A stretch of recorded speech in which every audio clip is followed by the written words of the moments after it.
Welcome to episode 15 of The Evidence Room. Inside every investigation, the truth is hidden in the evidence. Tonight, we explore one of Japan's most disturbing and heartbreaking criminal cases. This marks our second journey into the dark corners of the land of the rising sun. After our look into the Setagaya family murders, we return to a period in Japanese history where the veneer of a polite, safe society was shattered by a crime so depraved it changed the nation's legal landscape forever. Yeah, and before we really get into the timeline here, we do need to issue a very clear content warning for you listening. Due to the extreme nature of this case, the details we have to discuss are, well, they're deeply disturbing. Right, very disturbing. And we aren't including them for shock value at all. They are just absolutely crucial for understanding the massive legal and cultural shifts that happened in Japan afterward. Exactly. I mean, usually when you picture the scene of a horrific crime, your mind automatically goes to, like, dark alleys or isolated cabins, right? Places completely cut off from the rest of the world. Yeah, you want to think evil requires isolation. Right, there's a certain comfort in that assumption. But today, we're looking at the 1988 case of Junko Furuta. She was a 17-year-old high school student, and her 44-day abduction and murder completely shatters that illusion of safety. Because this didn't happen in a vacuum. No, it didn't. It happened in plain sight, literally in a bustling, incredibly polite suburban neighborhood. Just feet away from where families were eating dinner. And our mission with this deep dive isn't just to walk you through the tragic facts. We really want to figure out how this was allowed to happen, how a vibrant teenager was kept captive, while neighbors and institutions literally looked the other way. Right, and how glaring legal loopholes eventually let her killers face, honestly, minimal consequences. So to understand how a neighborhood's protective veneer just dissolved, we have to start with who Junko was. Because you look at her life before November 1988, and she represents everything a community would want in a young person. She really did. She was a 17-year-old senior at Yashio Minami High School in Saitama, and the profiles of her life paint this picture of a diligent, highly responsible young woman. She had a part-time job, didn't she? She did. She worked at a plastic molding factory specifically to save money for her family, and she already had a respectable post-graduation job lined up at an electronics retailer. Wow, so she was really planning ahead. Very much so. But in her quiet moments, she actually secretly dreamed of becoming an idol singer. She was kind, stayed completely out of trouble, and, her focus was entirely on building a solid future. Which makes the evening of November 25th, 1988 so incredibly tragic. It's around 8:30 p.m., and she is just biking home from work. And the records note she was eager to get back in time to watch the finale of her favorite television show, Tombo. It's such an ordinary, relatable detail, isn't it? It really anchors you to her humanity. But she was being actively targeted. The predators here were two teenagers, 18-year-old Hiroshi Miyano and 16-year-old Shinji Minato. Right, and Miyano was a high school dropout who constantly bragged about his connections to the Yakuza, which is Japan's organized crime syndicate. And he had a history with Junko, right? Right. Well, he apparently had a massive crush on her, and when she rejected his advances, he was completely enraged. So that rejection bruises this fragile ego and turns a crush into a dangerous vendetta. Exactly. And Miyano and Minato actually had a coordinated, practiced system for preying on young women. So as Junko was biking home, Minato darts out from the shadows and kicks her off her bicycle. With enough force to send her sprawling into the dirt. Yeah, and then Minato immediately flees the scene, just vanishes back into the dark. And that was the cue for Miyano to emerge. Playing the role of the concerned citizen. When you describe Miyano swooping in to save her, it honestly makes my stomach turn. I mean, it's like a predator playing the role of a lifeguard in a drowning incident that he himself orchestrated. That's a perfect way to put it. He helps her up, acts completely outraged that someone would attack a young girl, and offers to walk her home to make sure she's safe. Psychologically, how does a victim's brain even process that kind of manipulation in the moment? It's an incredibly dark exploitation of our fundamental human instinct for gratitude. When you experience a sudden trauma like being violently knocked onto dark pavement, your adrenaline spikes massively. Your whole body goes into fight or flight. Right. Your cognitive processing narrows. Your brain is desperately scanning the environment for a source of safety. So when someone immediately steps into that chaotic space offering help, your critical thinking gets entirely bypassed. You just lash onto them. Exactly. You attach your visceral need for safety onto them.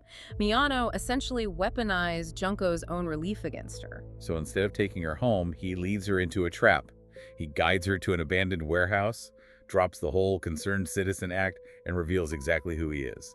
And he threatens her family, specifically using those supposed Yakuza ties to terrify her. He assaults her there and then moves her to a local love hotel. And what happens next is terrifying just because of how mundane it seems to them. He literally picks up a phone and calls two of his friends, 17-year-old Joe Ogura and 17-year-old Yasushi Watanabe. Like they're organizing a weekend hangout. Exactly.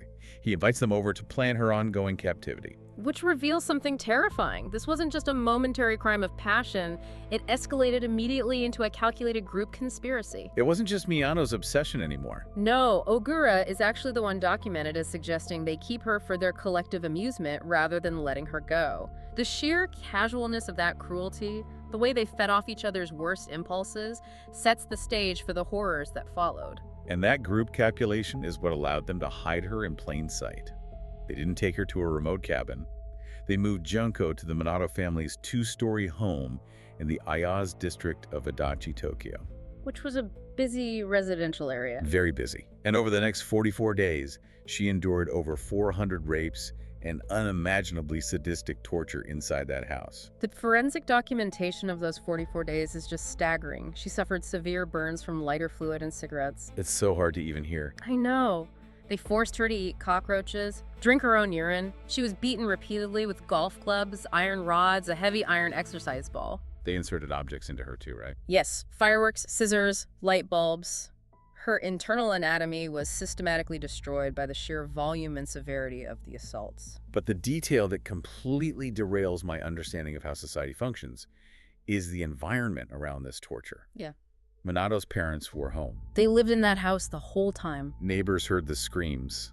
Over the course of a month and a half, dozens of people, friends, visitors, neighbors, brushed right up against this tragedy.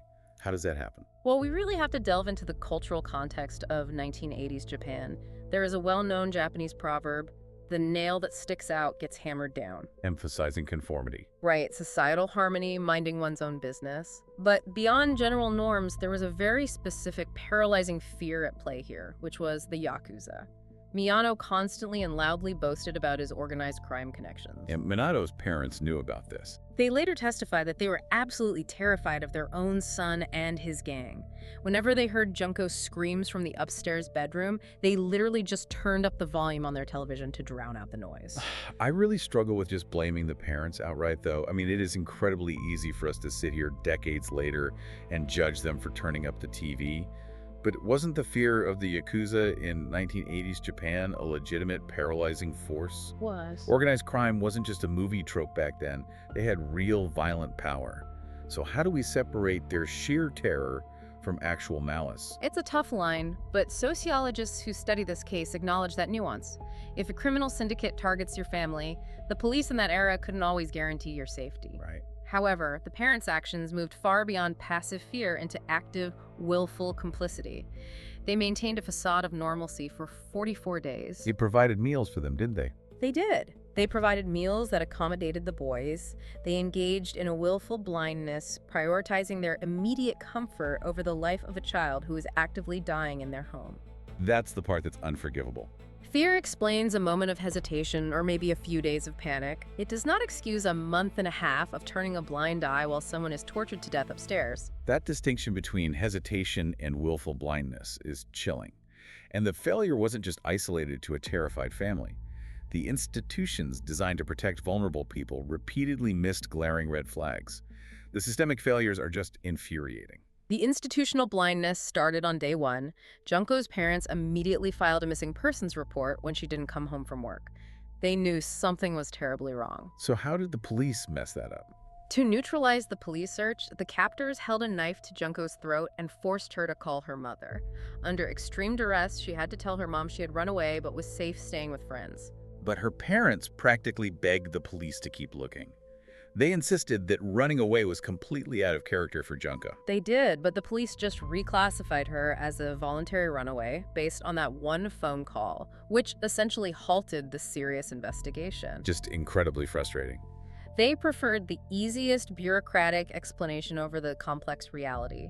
A runaway teen requires a fraction of the paperwork compared to a kidnapping. Bureaucratic laziness.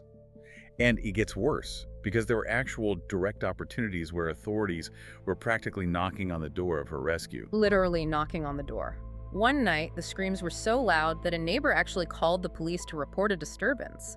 Officers were dispatched and they visited the Minato home. And what happened? When they knocked, the boys simply told them they were playing a loud video game and things got out of hand. And the officers never pushed past the front door, they never checked upstairs, they just took the teenagers at their word and left. How do police protocols justify such a superficial check when responding to reports of a person screaming? To understand that, you have to understand the concepts of teitmei and han in Japanese culture. Okay, what are those? Teitmei is the public facade, the polite harmony society expects you to maintain. Han is the true reality underneath. In 1980s suburban Japan, maintaining teitmei was paramount. So keeping up appearances. Exactly. If a homeowner comes to the door, smiles politely, apologizes for the noise, and offers a plausible excuse like a video game, the cultural protocol for a beat cop wasn't to kick the door down. Right, they wouldn't want to cause a scene. It was to accept the teitmei, apologize for the intrusion, and leave. Pushing past that polite facade without a warrant was practically unthinkable for an ordinary officer. So the protocols of politeness literally provided a shield for a torture chamber. That is agonizing to think about. If one officer had just decided to be a little less polite and walked up those stairs, she would have been saved. It's devastating, and that wasn't even the only close call. A young boy who was visiting the house actually saw Junko in her tortured state. Wait, a kid saw her? Yes. He was horrified, went home and told his older brother. The brother told their parents, and those parents called the police. So the police had a direct tip about a girl being held there. They did.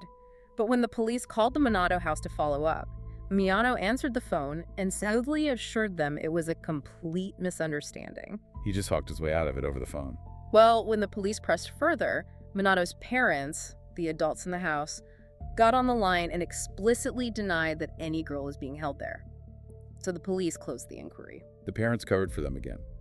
And the tragic reality is that Junko was brutally punished by her captors every time one of these close calls happened. They took out their near misses on her body. Which makes it vital to address a very specific, pervasive myth about this case. Because her captivity lasted so long, there is this narrative online, often called the broken spirit myth. Right, the idea that she eventually just gave up. Yeah, that she accepted her fate and stopped trying to escape. I've seen that a lot in forums discussing this case. It's a terrible myth. Yeah. When you look at the forensic realities, that is entirely false. She did not give up. Early in her captivity, she actually managed to reach a phone and tried to dial emergency services. Oh, wow.